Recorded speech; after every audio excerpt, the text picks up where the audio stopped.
Sometimes the wound gets into the business. One of the more uncomfortable truths about business ownership is that the traits that help someone build a company are often not as clean or noble as we like to pretend. We talk about drive, grit, resilience, high standards, ownership, urgency, and discipline as if they are simply leadership strengths. Sometimes they are, but often they're adaptations.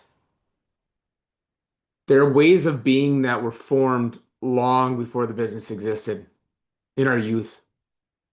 I was reminded of this during a coaching conversation I had with a business owner, and we were discussing some of the patterns that had served him well: his commitment to getting things right, his ability to act without waiting for direction, his willingness to carry pressure, his drive to keep on moving when others would have stopped well before.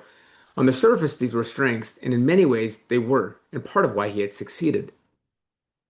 But as we kept talking and we went underneath, we, as I say, peel the onion in the business explanation, and we looked at where some of those traits may have come from. Not the polished version of the story, but the real one.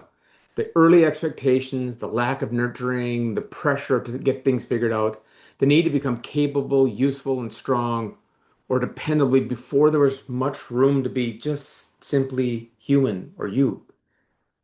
I sometimes call this a story of origin. It's the place where our leadership tendencies often begin before we ever call them leadership. At one point, he sat quietly for a while and looked at me, and the question I've not forgotten. So, most of the business owners I know are similar.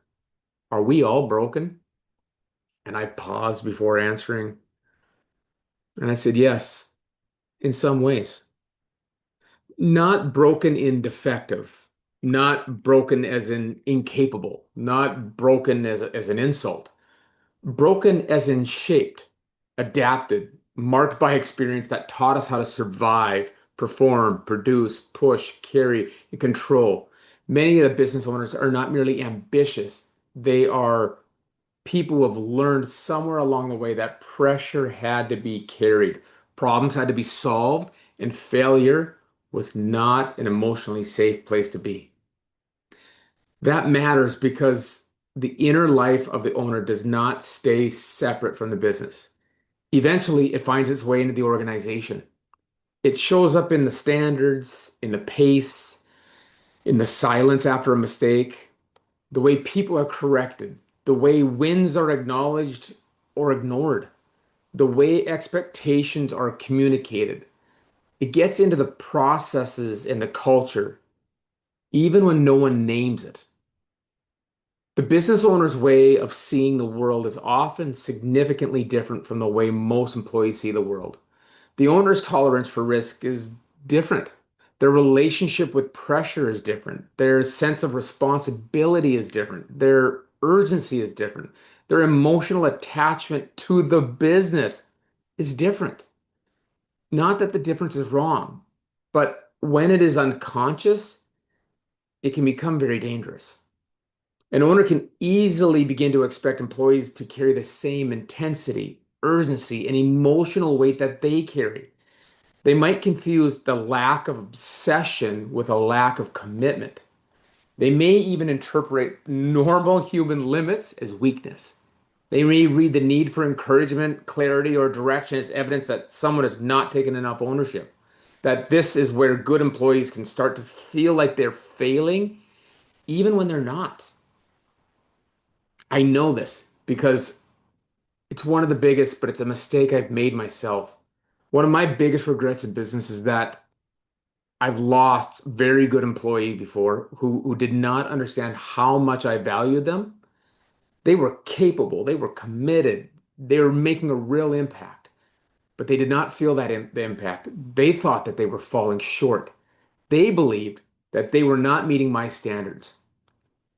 The painful truth is that they were exceeding my standards, but my attention was focused on what was broken, what needed fixing, what was late, what was inefficient, what the problem that needed to be solved next. I saw their value, but I failed to make sure that they could feel it, that I communicated it well. That distinction matters. Leaders often assume that people know where they stand, right? They know, right? They assume good employees understand that they're appreciated, that they assume that because there's no criticism, everything must be fine, right? I'm not yelling. But many employees do not experience silence as affirmation. They experience it as uncertainty. And if we, the leaders, if our energy is mostly directed toward gaps, mistakes, and improvement, the best people may start to internalize that message is that the leader never intended to send is that I'm just not doing enough. And that is not what we wanted to send. That's not the message. But it happens. It's not intended, but it is the impact. It's not just a communication issue, it is a self-awareness issue. Most entrepreneurs are at least slightly wounded, not as a condemnation, but just as a recognition.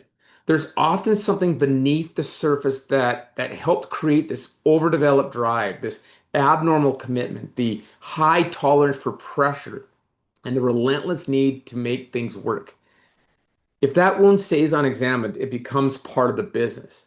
And I think we can relate to this. Like we are having, when we commit, it's like people don't get how much we commit. They don't get us. And part of this, we have to understand that there is a rarity to us and we lead the masses. We lead many people. The first step of this is awareness. The second is forgiveness. And that forgiveness has to begin with you, the owner. Not excuse making, not avoiding responsibility. Real forgiveness means being able to look honestly at what shaped without you hating yourself.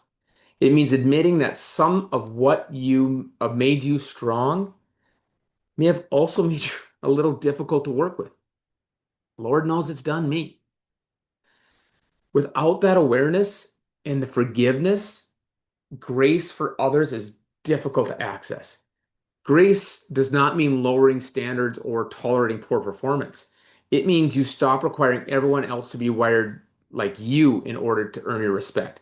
It means you can hold people accountable without making them carry the same emotional weight of your old wounds. Sometimes the biggest threat to keeping your best employees is not compensation, it's not the labor market or the competitor down the street. Sometimes the biggest threat is the unexamined partner part of the owner, the part that built the business, that carried too much, that learned to survive through the pressure and still believes the pressure is the only path to performance. The wound, it may have helped you build the business, but it should not be allowed to keep leading it. I look forward to supporting you along your journey. I hope you have a wonderful week. I appreciate you.